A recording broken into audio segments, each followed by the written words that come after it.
Dear students, very good morning. प्रथम वर्ष के प्रथम प्रश्न पत्र के जिस टॉपिक पर आज हम चर्चा करने वाले हैं, हालांकि ये टॉपिक मैंने कल ही शुरू कर दिया था। एक्सचेंज रेट, विनिमय दर। हमने बात करी थी कि विनिमय दर क्या है और इसके अंतर्गत कौन कौन सी बातों का ध्यान रखा जाता है। आज हम बात करेंगे फॉरेन एक्सचेंज मार्केट, यानी विदेशी मुद्रा बाजार, उसका अर्थ और उसके कार्य। जैसा कल मैंने चर्चा करी थी, विनिमय दर का तात्पर्य दो देशों के बीच मुद्राओं के लेन देन जिस दर पर होता है, मुद्राओं का लेन देन यानी मुद्रा खरीदना और बेचना, जिस दर पर मुद्राओं का विनिमय होता है उसको विनिमय दर कहा। इस मुद्रा बाजार का प्राथमिक उद्देश्य एक मुद्रा से दूसरे में खरीदी गई क्रय शक्ति के हस्तांतरण की अनुमति देना है। यानी विदेशी मुद्रा बाजार का अर्थ एक मुद्रा से दूसरी मुद्रा में खरीदी गई क्रय शक्ति के हस्तांतरण की अनुमति दी जाती है। उदाहरण के लिए, एक जापानी निर्यातक डॉलर के लिए अमेरिकी डॉलर को ऑटोमोबाइल बेचता है और एक अमेरिकी निर्माता एन के लिए एक जापानी कंपनी को उपकरण बेचता है। ऐसी स्थिति में अमेरिकी कंपनी डॉलर में भुगतान प्राप्त करना पसंद करेगी, जबकि जापानी निर्यातक एन लेना चाहेंगे। तो इस तरह से दो मुद्राओं के बीच जो खरीदी गई क्रय शक्ति है उसका हस्तांतरण का मुद्रा बाजार से प्रत्यक्ष संबंध है। जहाँ तक अर्थ की बात है, मुद्रा बाजार यानी विदेशी मुद्रा बाजार का अर्थ उस बाजार से लगाया जाता है जिसमें विदेशी मुद्राएं खरीदी और बेची जाती है। अर्थात जहाँ जैसे सामान्य अर्थों में हम बाजार से तात्पर्य लगाते हैं कि जिन बाज़ारों में या जहां वस्तुओं और सेवाओं की सामान्यतः खरीद फरोख्त होती है, खरीद और बिक्री होती है, उस स्थान को बाज़ार कहते हैं। वैसे ही विदेशी मुद्राओं का जहां बेचान और खरीद होती है, ऐसे बाज़ार को विदेशी मुद्रा बाज़ार कहा जाता है।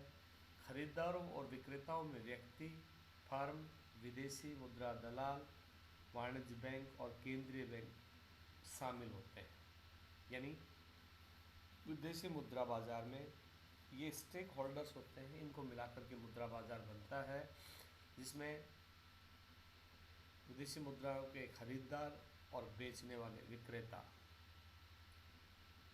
फर्में जो विदेशी मुद्रा व्यवसाय को करती हैं, जुड़ी हुई हैं, साथ ही ऐसे दलाल जो विदेशी मुद्रा का व्यवसाय करते हैं, साथ ही वाणिज्यिक बैंक और केंद्रीय बैंक इस मुद्रा बाजार के अंग हैं। इन सब को मिलाकर के मुद्रा बाजार कहलाता है। किसी भी अन्य बाजार की तरह विदेशी मुद्रा बाजार एक प्रणाली है, एक जगह नहीं, एक सिस्टम है। जगह होती है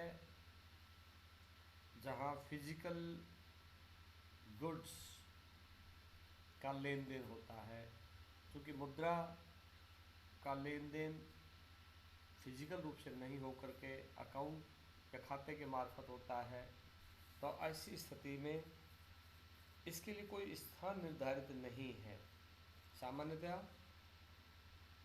यह एक प्रणाली है, एक सिस्टम है। उस सिस्टम के तहत मुद्राओं का आपसी खरीदान और बेचान होता है, खरीद और बिक्री होती है। इस बाजार में लेन देन केवल एक या कुछ विदेशी मुद्राओं तक सीमित नहीं होता, बल्कि बड़ी संख्या में विदेशी मुद्राएं भी हैं जो विदेशी मुद्रा बाजार में व्यापार, परिवर्तित और एक्सचेंज की जाती है। यानी इस बाजार में कुछ विदेशी मुद्राओं का ही लेन देन नहीं होता, बल्कि सभी देशों की अक्सर बड़े संख्या में विदेशी मुद्राएं, जिसमें अधिकांश देशों की मुद्राओं का व्यापार होता है, जहां मुद्राओं का लेन देन, एक्सचेंज, परिवर्तित यानी उनका आपस में परिवर्तन मुद्राओं से मुद्रा का, और साथ में उसका व्यापार होता है। तो इस तरह से विदेशी मुद्रा बाजार में विदेशी मुद्राओं के खरीदना बेचने की प्रक्रिया के साथ साथ उनको आपस में बदलने, उनका व्यवसाय से संबंधित चीज़ें, यानी सारी क्रियाएं होती हैं। विकिपीडिया के अनुसार विदेशी मुद्रा बाजार मुद्राओं के व्यापार के लिए एक वैश्विक विकेंद्रीकृत या ओवर द काउंटर बाजार है।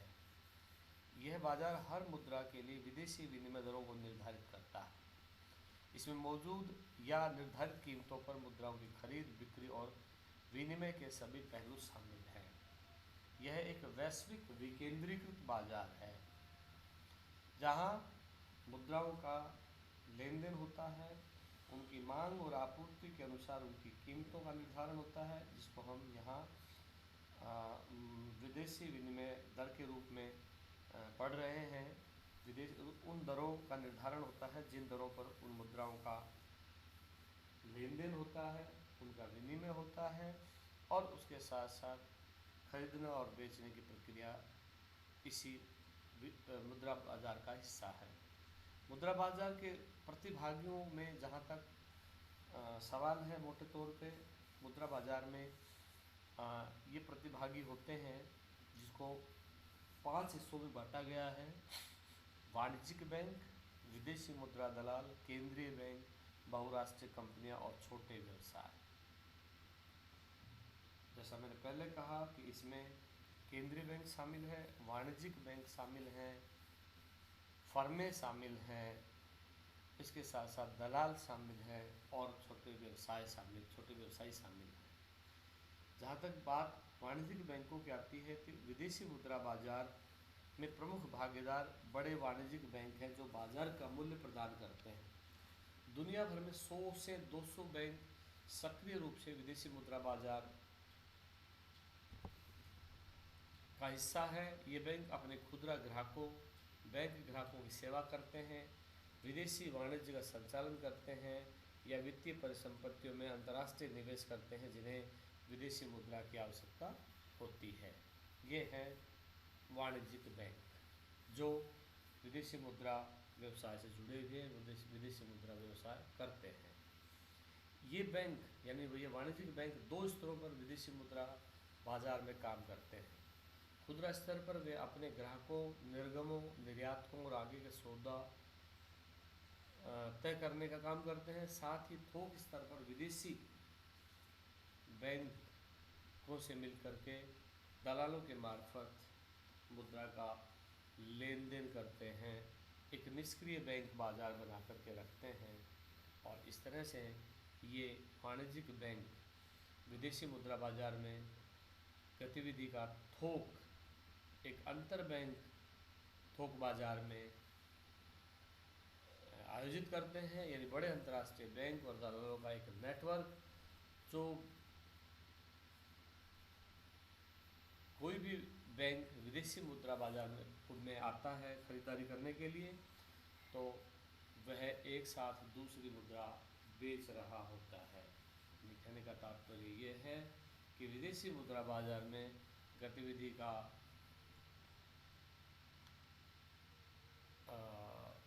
का केंद्र है वो मुख्य रूप से वाणिज्यिक बैंक होता है।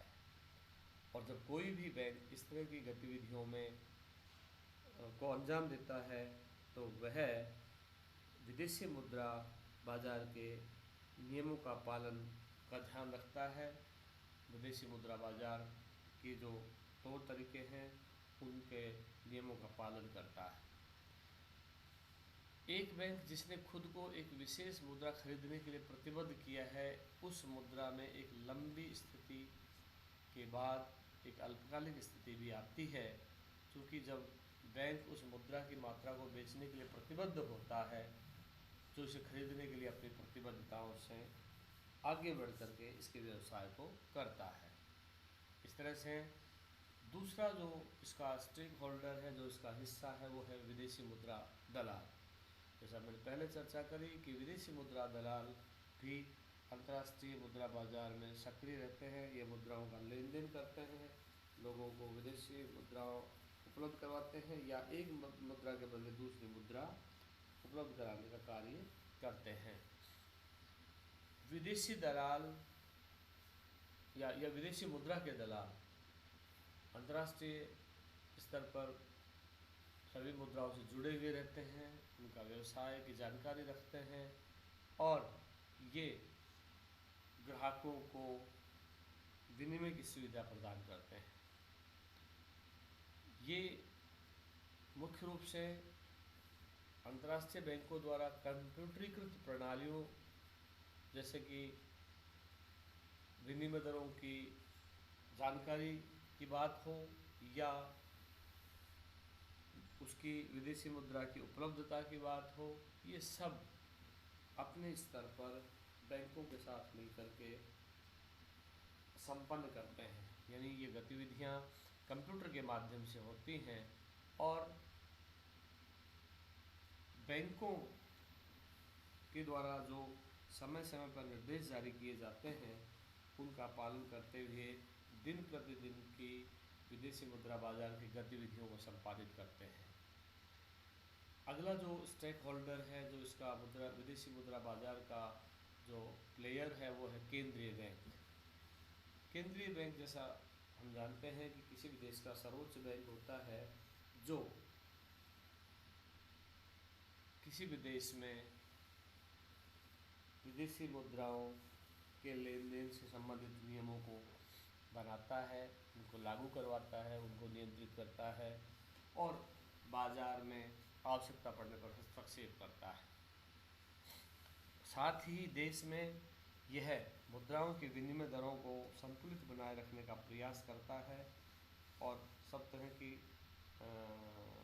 मुद्रा संबंधी गतिविधियों को नियंत्रित भी करता है, कालाबाजारी जैसी चीज़ों को रोकता है और इस तरह से ज़रूरी होने पर कानून बना करके उन मुद्राओं के निर्धारण या उन मुद्राओं की कीमत के निर्धारण या विनिमय दर के निर्धारण में सक्रिय रूप से सहयोग करता है। इसके बाद है बहुराष्ट्रीय कंपनियां। बहुराष्ट्रीय कंपनियां भी, जैसा पहले मैंने चर्चा करी कि बहुराष्ट्रीय कंपनियां या फर्में भी विदेशी मुद्रा व्यवसाय को करती हैं। ये विदेशी मुद्रा व्यवसाय को बैंकों से मिलकर के, यानी बैंकों के केंद्रीय बैंक द्वारा जो डायरेक्शन दी जाती हैं, उस डायरेक्शन के मुताबिक विदेशी मुद्राओं को खरीदना और बेचने का कार्य करता है। यह देश में उपलब्ध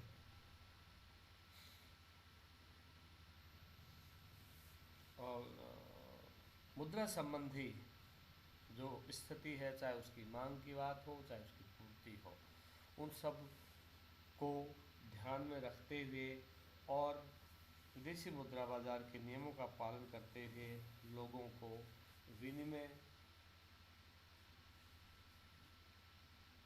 के रूप में विदेशी मुद्राओं की आपूर्ति करते हैं या विदेशी मुद्रा उपलब्ध करवाते हैं।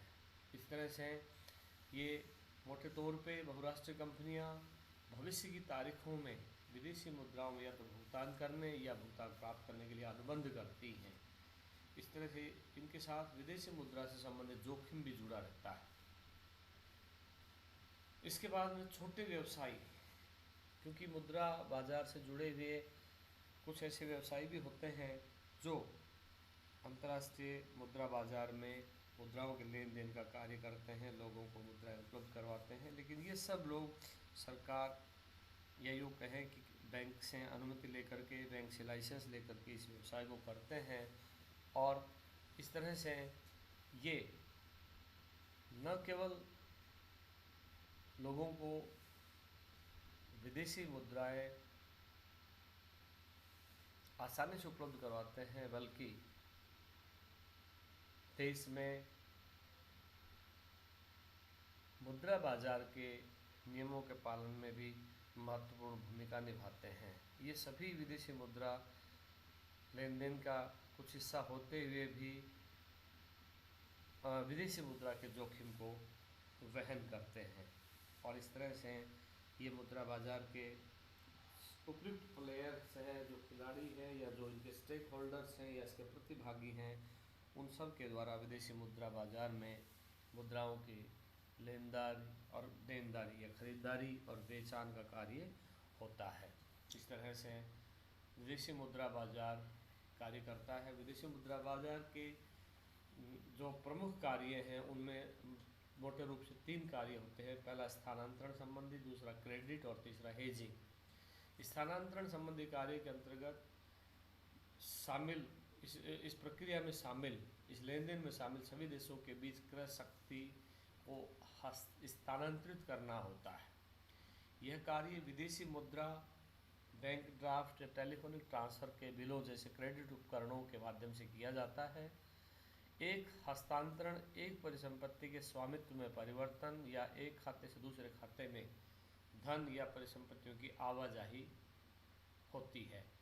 ये होता है स्थानांतरण, ट्रांसफ़र ऑफ मनी। दूसरा कार्य है विदेशी मुद्रा बाजार का क्रेडिट। यह विदेशी व्यापार के लिए क्रेडिट प्रदान करता है। विनिमय के बिलों को 3 महीने की परिपक्वता अवधि के साथ आमतौर पर अंतर्राष्ट्रीय भुगतान के लिए स्वीकार किए जाते हैं। इस अवधि के लिए क्रेडिट की आवश्यकता होती है ताकि आयातक को माल पर कब्जा करने, उन्हें बेचने, बिल का भुगतान करने के लिए धन प्राप्त करने में मदद करते हैं। तीसरा है हेजिंग। जब निर्यातक या आयातक मौजूदा कीमतों या विनिमय दरों पर भविष्य की तारीख के आधार पर सामान बेचने और खरीदने के लिए सहमत होते हैं तो इसे हेजिंग कहा जाता है। अगर हेजिंग का तात्पर्य है कि जब आयातक और निर्यातक मौजूदा कीमतों और विनिमय दरों दोनों को ध्यान में रखते हुए भविष्य की तारीख तय करते हैं और उस तारीख के अनुसार सामान को बेचने अथवा खरीदने के लिए सहमत होते हैं, ये है हेजिंग प्रक्रिया। हेजिंग का उद्देश्य क्या है? हेजिंग का उद्देश्य भविष्य में विनिमय दर में भिन्नताओं के कारण होने वाले नुकसान से बचना। एक हेज एक निवेश की स्थिति है जो संभावित नुकसान या लाभ की भरपाई के लिए होती है, जो एक साथ निवेश द्वारा संभव है। इस तरह से कहने का तात्पर्य अंतर्राष्ट्रीय मुद्रा बाजार, ये जिसको हम विदेशी विनिमय बाजार कहते हैं, विदेशी मुद्रा बाजार कहते हैं, उसमें इन सब बातों का ध्यान रखा जाता है। सभी स्टेक होल्डर्स नियमानुसार कार्य करते हैं और विदेशी मुद्राओं के लेन देन के व्यवसाय को सुगम बनाते हैं। जहाँ तक से कार्यों की बात है तो विदेशी मुद्रा बाजार के इन 3 प्रमुख कार्यों के आधार पर इस सारी प्रक्रिया को संपादित किया जाता है। इस तरह से निष्कर्ष रूप में कह सकते हैं कि विदेशी मुद्रा बाजार किसी भी देश के लिए बहुत महत्वपूर्ण है और यह विदेशी मुद्राओं की आपूर्ति, उनकी मांग पर पूरा ध्यान रखते हुए विदेशी मुद्रा प्रबंधन का कार्य करता है। आज के लिए इतना ही। बहुत बहुत धन्यवाद।